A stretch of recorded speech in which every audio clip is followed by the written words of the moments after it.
Don't say gay. Don't say gay is the first two words in the sentence spoken by a political leader in the state of the United States of America. Don't effing say, you Nazi pig. Say the First Amendment, read about it, then run for office, you piece of... This guy's unhinged. But they come after him pretty hard on social media. Did they? Oh, yeah, they rip him.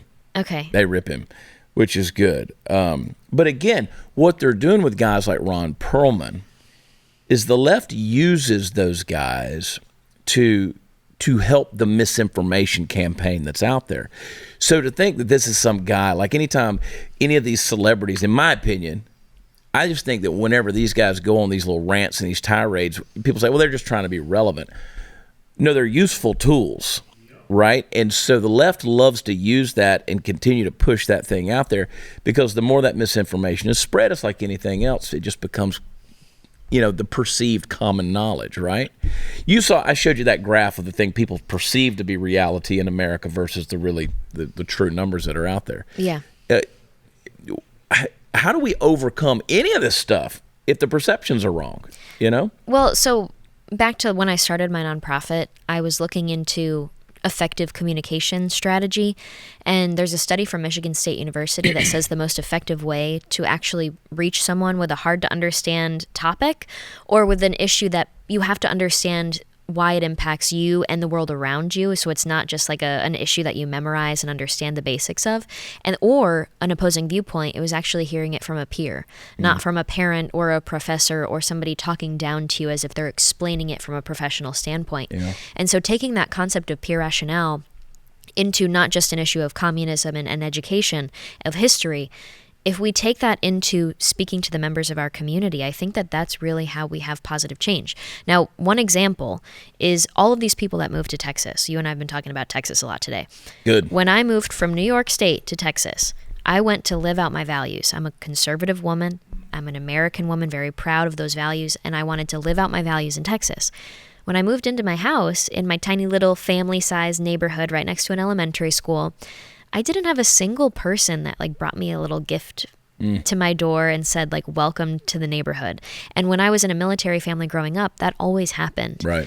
And it was a shock to me because it's what the heck are Texas conservatives doing? If people are moving at such rapid numbers that you can't change, you can't make people not come.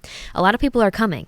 And if we don't embrace them and communicate to them why our state is so successful and why it's worthy of being moved into, then when are they ever going to hear it? If all they're hearing is this hyper-political conversation online by these people that have no idea what they're talking about. So bringing it to the most local community friend-to-friend level, I think, is going to actually have positive change. And it's a serious action item that you can all implement in your lives, Yeah. Getting back to that, you bring up an interesting point there. We've lost all sense of community. Mm-hmm. What was it you were saying the other day, Chris? I don't even think that we've aired that yet. This is for next week. You and I were having the conversation about, you hate to use the phrase, it takes a village to raise, the whole Hillary Clinton thing.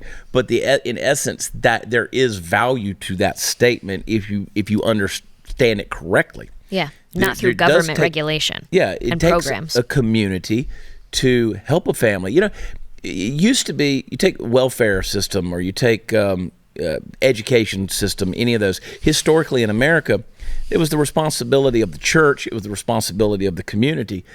We've lost all of that stuff for government dependence, right? So there's no hope for us unless we come back to a sense of community. Yeah. But social media has us all backbiting. We're mad at each other. Everybody's, a student of nuance and can't understand sarcasm. They can't understand humor. You can't even make a joke online without it turning into five types of World War III in the comments section. At what point in time, and this is a conviction of mine. I'm kind of coming into this self-realization lately of I'm kind of wanting to change my whole way of operating because it's not.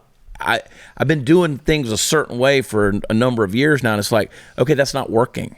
If you enjoyed this video, hit like and subscribe to our channel so you'll be sure to see similar videos from BlazeTV with the added bonus of signaling YouTube that your voice and opinion still matters.